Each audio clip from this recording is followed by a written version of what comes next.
औज़ुबिल्लाहिमिनश्शैतानिर्रजीम बिस्मिल्लाहिर्रहमानिर्रहीम। अल्लाह जल्ले शानहू दे नाम दे नाल अल्हम्दुलिल्लाहि रब्बिल आलमीन वल आक़िबतुल लिल मुत्तकीन अस्सलातु वस्सलामु अला रसूलिल करीम। दोस्तों अस्सलाम वालेकुम। डॉक्टर नसीर कालो हाज़र CNP न्यूज़ तो। दोस्तों तुसां देखिया होना अक्सर कि साडे पाकिस्तान च एक ट्रेंड बन गया वे कि हर बंदा दूसरे के मूँह ते तारीफ करी जाएगा तो परे जाके उन्होंने गालां भी कढ़ेगा, उन्होंने बुरा भला भी कहेगा, उसकी गिबत भी करेगा, चुगलियां भी करेगा, उसके खिलाफ बदजुबानी भी करेगा।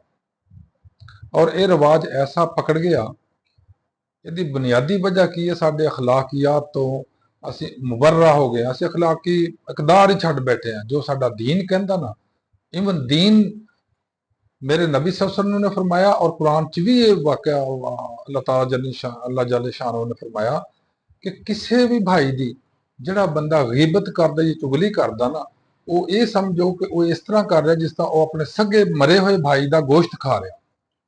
लेकिन अहले दीन, अहले ईमान और मुस्लिम होने के बावजूद साडे पाकिस्तान ने एक वतीरा बना लिया वे कि जिथे दो बहन गए तीसरे दे किसी के खिलाफ कोई ना कोई गल्लां चुगलियां लुतियां और गिबत जरूर करनगे।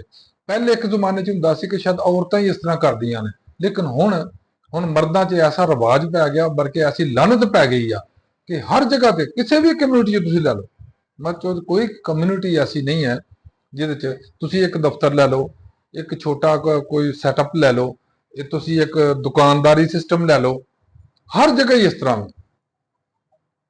और ये क्यों ना होवे जदों कि जिहड़े साडे हुक्मरान ने उन्होंने भी इस चीज़ का वतीरा बनाया कि झूठ भी बोलना, फ्रॉड भी करना, एक दूसरे के खिलाफ लत्तां बाहां भी खिंचणियां ने, एक दूसरे चुगलियां लुतियां भी करनियां ने। लेकिन जो खाने पीने का टाइम आना उदों बैग कट्ठियां खाई जाना, उदों ना लड़ाई है, ना झगड़ा होवे, ना फसाद है, ना दंगा, कख भी नहीं है। सिर्फ साडी अखां 'च मिट्टियां पाउण वास्ते, असीं लोगां नूं बेवकूफ बनाउण वास्ते और साडे लोगां नूं धोखा देण वास्ते सारे ड्रामे कीते जांदे ने। बल्कि ड्रामा तो छोटी जी चीज़ है, फिल्मां चलाईयां जांदियां ने। और तुसीं अक्सर देखिया होना कि ਇਹ दो ਜਿਹੜੀ ਪਾਰਟੀਆਂ ਨੇ, ਖੁਸੂਸਨ ਨੂਨ ਲੀਗ और अपने पीपल्स पार्टी, इन्हां ते ऐसा सानू बेवकूफ बनाया वे कि ये कोई 6 महीने इकट्ठे खांदे ते पींदे ते मौजां उड़ाउंदे ने, फिर एक दूसरे नूं गालां कड्ढणियां शुरू कर दिंदे ने। फिर कोई 2-4 दिन इस तरह करते हैं शुगल, फिर इकट्ठे होकर बह जाते, फिर मुक मुका हो जाता है, मुआहदा हो जाता। मुआहदा तो खैर पहले ही है कि तुसां बोलना नहीं, जिस तनख्वाह ते काम करना, वो करी तो जाते हैं, बेचारे चंगे ने इस गल्लों। लेकिन कदी कदी जो उबाला उठता ना, जिस तरह आम मरीज आके कहते हैं कि मेरे ढिड चो मिध चो उबाला उठता तो संघ नूं आउंदा, वो इस तरह इन्होंने उबाले सियासी उबाले उठते हैं तो उपर नूं आउंदा। जिस वेले तो घड़ी घड़ी कदी कोई फुट लैंदा, कोई एक फुट लिया, वो मुकाबले दूसरे ने फुट लिया, पहले तीसरा उदों उठिया पार्टी का, पीपल पार्टी का, उधरों चौथा एक उठिया नून लीग का, वो आपस च यार ये सानू ऐसा बेवकूफ ना बनाया जिहदा हिसाब ही कोई नहीं। हुण तुसीं देखो हुकूमत इकट्ठी करन डे 2 साल तो, उस तो पहले इलैक्शन लड़दे फिर एक दूसरे नूं गालां कढदे सी, एक दूसरे लांतां भेजदे, एक दूसरे नूं बुरा भला कहंदे सी। लेकिन जदों इलैक्शन हो गया फिर जनाब एक जान ते दो कालब, एक जान ते दो कालब बन के बह गए। हुण की आ, हुण 3-4 दिन तो फिर लगे ने इट खड़िका लाया, बिल्ली चूहे का खेल शुरू किया, सानू पागल बनाउण डए ने। पता नहीं सानू बनाउण डए किसी होर नूं बनाउण डए ने, लेकिन पागल बहरहाल किसी ना किसी नूं बनाउण डए ने। असीं हुकूमत साडी वजह तो चलन डी आ, बई कौन कहंदा तुहाडी वजह तो नहीं चलदी? तुसीं सारे किसी होर दी वजह तो चलन डए हो। तुहाडी ते औकात ही कोई नहीं सी भी हुकूमत कर सको दोनों मिल के भी, लेकिन यह किसी होर दी वजह तो तुसीं दोनों चलन डए हो। और तुहानूं इकट्ठियां करन वाला, इस तरह करन वाला भी होर आ कोई। और जिन्ना चिर तक कोई छित्र तुहाडे मगर रहना, तुसीं बिल्कुल इस तरह सीधे ही रहना, मूँह भावें जो मर्जी करदे रहो, औल बौल करदे रहो, लेकिन रहना तुसां इस तरह ही आ। अच्छा अजकल रौली पाई आ, एक एक जनाब पीपल पार्टी की बीबी उठदी आ, वो 2-3 गल्लां सुना जांदी आ, ते दूसरी नून लीग की बीबी उठदी आ, ਉਹਦੇ खिलाफ 2-3 कर जांदी आ। फिर वो दूसरी उठती है उन्होंने, इधरों तीसरी उठ खलोंदी, चौथी उठ खलोंदी है। ये बड़ा अजीबो गरीब तमाशा ना बनाया, अजीबो गरीब ना मेला लाया और मेला लुटन डे आ।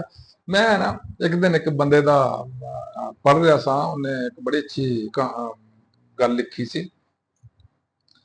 कहंदा ਇੱਕ ਯੂਰਪ ਚੋਂ ਬੰਦਾ ਇੱਕ ਆਇਆ ਤਹਿਕੀਕ ਕਰਨ ਵਾਸਤੇ ਜਾਂ ਸਰਚ ਕਰਨ ਵਾਸਤੇ ਜਾਂ ਇਹ ਜਾਣਨ ਵਾਸਤੇ ਕਿ ਪਾਕਿਸਤਾਨ ਤਰੱਕੀ ਕਿਉਂ ਨਹੀਂ ਕਰ ਰਿਹਾ।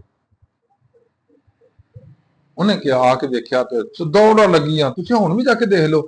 ਇਸ ਤਰ੍ਹਾਂ ਹੁੰਦਾ ਜਿਸ ਤਰ੍ਹਾਂ ਪਿੱਛੇ ਫਾਇਰਿੰਗ ਹੋਣ ਦੀ ਆ, ਮੋਟਰਸਾਈਕਲਾਂ ਇਸ ਤਰ੍ਹਾਂ ਇੱਕ ਦੂਜੇ ਚੜਾਈ ਜਾਣਗੇ, ਭਾਵੇਂ ਅੱਗੋਂ ਥੱਲੇ ਆ ਜਾਈ ਆਪ ਕੇ ਥੱਲੇ ਆ ਜਾਣ, ਲੇਕਿਨ ਇੰਨੀ ਸਪੀਡ ਜਾਣਗੇ ਜਿਸ ਤਰ੍ਹਾਂ ਪਿੱਛੇ ਫਾਇਰਿੰਗ ਹੋਣ ਦੀ, ਅੱਗ ਲੱਗੀ ਹੈ ਜਦੋਂ ਜਿਹਦੀ ਵਜ੍ਹਾ ਤੇ ਦੌੜਨ ਦੇ ਨੇ। ਕਹਿੰਦਾ ਇਸ ਤਰ੍ਹਾਂ ਹੀ ਮੈਂ ਦੇਖਾਂ ਵੀ ਲੋਕ ਤੇ ਆਪਣੀ ਜਾਨ ਦੀ ਪਰਵਾਹ ਨਹੀਂ ਕਰ, ਦੌੜੇ ਫਿਰਦੇ ਨੇ, ਫਟਾਫਟ ਜਾਂਦੇ ਤੇ ਆਉਂਦੇ ਨੇ। ਇਹ ਤਰੱਕੀ ਕਿਉਂ ਨਹੀਂ ਕੌਮ ਕਰ ਰਹੀ, ਪਾਕਿਸਤਾਨ ਤਰੱਕੀ ਕਿਉਂ ਨਹੀਂ ਕਰ ਰਿਹਾ। ਕਹਿੰਦਾ ਇਸ ਤਰ੍ਹਾਂ ਸੋਚਦਾ ਬੜਾ ਸੋਚਿਆ, ਮੈਨੂੰ ਸਮਝ ਨਾ ਆਵੇ। ਮੈਂ ਇੱਕ ਫਾਟਕ, ਰੇਲਵੇ ਫਾਟਕ ਹੁੰਦੇ ਨਾ, ਉੱਥੇ ਫਾਟਕ ਬੰਦ ਸੀ, ਮੈਂ ਉੱਥੇ ਖਲੋ ਗਿਆ। ਮੈਂ ਆਪਣੀ ਕਾਰ 'ਚ ਸਾਂ। ਕਹਿੰਦਾ ਉੱਥੇ ਮੈਂ ਖਲੋ ਗਿਆ ਤੇ ਜਿਸ ਵੇਲੇ ਮੈਂ ਦੇਖਿਆ ਦੂਰੋਂ ਗੱਡੀ ਆ ਰਹੀ ਆ, ਉਹ ਗੱਡੀ ਕੋਈ ਤਕਰੀਬਨ 1 ਏਕੜ ਦੂਰ ਰਹਿ ਗਈ ਤੇ ਇੱਕ ਮੁੰਡਾ ਆਇਆ ਬੜੀ ਤੇਜ਼ੀ ਨਾਲ। ਉਹਨੇ ਆ ਕੇ ਜਨਾਬ ਸਾਈਕਲ ਤੇ ਆਇਆ ਸੀ, ਸਾਈਕਲ ਉਹਨੇ ਦੋਨਾਂ ਹੱਥਾਂ 'ਚ ਐਉਂ ਚੁੱਕਿਆ ਤੇ ਜਿਹੜੇ ਇੰਨਾ ਕੁ ਜਗ੍ਹਾ ਰੱਖੀ ਹੁੰਦੀ ਫਾਟਕ ਦੇ ਨਾਲੋਂ ਦੀ ਪੈਦਲ ਚੱਲਣੇ ਵਾਲਿਆਂ ਵਾਸਤੇ, ਉੱਥੋਂ ਤੇਜ਼ੀ ਨਾਲ ਗਿਆ ਤੇ ਉਹਦੇ 'ਚ ਔਰ ਗੱਡੀ 'ਚ ਹਾਰਡਲੀ ਕੋਈ ਸੈਕਿੰਡ ਦਾ ਫਾਸਲਾ ਰਹਿ ਗਿਆ।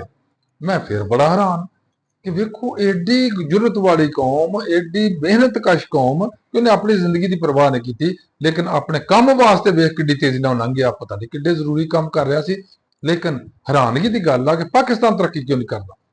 ਕਹਿੰਦਾ ਇਹ ਉਕਦਾ ਖੁੱਲਿਆ ਜਿਸ ਵੇ ਫਾਟਕ ਖੁੱਲਿਆ, ਮੈਂ ਕ੍ਰਾਸ ਕਰਕੇ ਨਿਕਲ ਕੇ ਗਿਆ।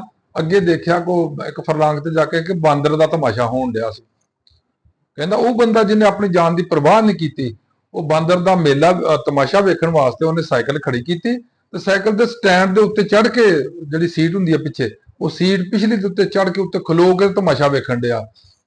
ਕਹਿੰਦਾ ਮੈਨੂੰ ਸਾਰਾ ਮੇਰਾ ਤਬਕਾ ਰੋਸ਼ਨ ਹੋ ਗਿਆ, ਸਾਰੇ ਤਬਕੇ ਰੋਸ਼ਨ ਹੋ ਗਏ ਕਿ ਇਹਨਾਂ ਦੀ ਤਰੱਕੀ ਕਰਨ ਦੀ ਵਜ੍ਹਾ ਇਹੀ ਹੈ ਤਰੱਕੀ ਨਾ ਕਰਨ ਦੀ, ਕਿ ਇਹ ਮੇਲੇ ਠੇਲੇ ਮੌਜ ਮੇਲੇ ਔਰ ਤਮਾਸ਼ਬੀਨ ਕੌਮ ਆ, ਔਰ ਸਿਰਫ ਤਮਾਸ਼ੇ ਕਰਦੇ ਨੇ ਔਰ ਇੱਕ ਦੂਸਰੇ ਨੂੰ ਤਮਾਸ਼ੇ ਦਿਖਾਉਂਦੇ ਨੇ। ਔਰ ਅੱਜ ਗੱਲ ਮੈਨੂੰ ਉਹ ਯਾਦ ਆ ਗਈ ਫਿਰ ਕਿ ਜੋ ਪੀਪਲਜ਼ ਪਾਰਟੀ ਦੇ ਨੂਨ ਲੀਗ ਕਰ ਰਹੀ ਆ, ਇਹ ਵੀ ਇੱਕ ਤਮਾਸ਼ਾ ਵਾ, ਬਲਕਿ ਤਮਾਸ਼ੇ ਤੋਂ ਅੱਗੇ ਇੱਕ ਡਰਾਮਾ ਕਹ ਲਓ। ਡਰਾਮਾ ਵੀ ਛੋਟਾ ਲਫ਼ਜ਼ ਹੈ, ਇੱਕ ਫਿਲਮ ਆ ਜਿਹੜੀ ਚਲਾਉਂਦੇ ਨੇ ਸਿਰਫ ਸਾਨੂੰ ਬੇਵਕੂਫ ਬਣਾਉਣ ਵਾਸਤੇ, ਵਗਰਨਾ ਇਹ 2 ਕਾਲਬ ਤੇ 1 ਜਾਨ ਨੇ, ਔਰ ਇਹਨਾਂ ਨੇ ਉਹਨਾਂ ਚਿਰ 1 ਕਾਲਬ 2 ਜਾਨ ਰਹਿਣਾ ਜਿੰਨਾ ਚਿਰ ਤੱਕ ਇਹਨਾਂ ਦੇ ਸਾਹਮਣੇ ਇਮਰਾਨ ਖਾਨ ਹਊਵੇ ਦੀ ਸ਼ਕਲ 'ਚ ਨਜ਼ਰ ਆਉਂਦਾ ਰਹਿਣਾ। ਅੱਲਾਹ ਹਾਫਿਜ਼, अस्सलाम वालेकुम।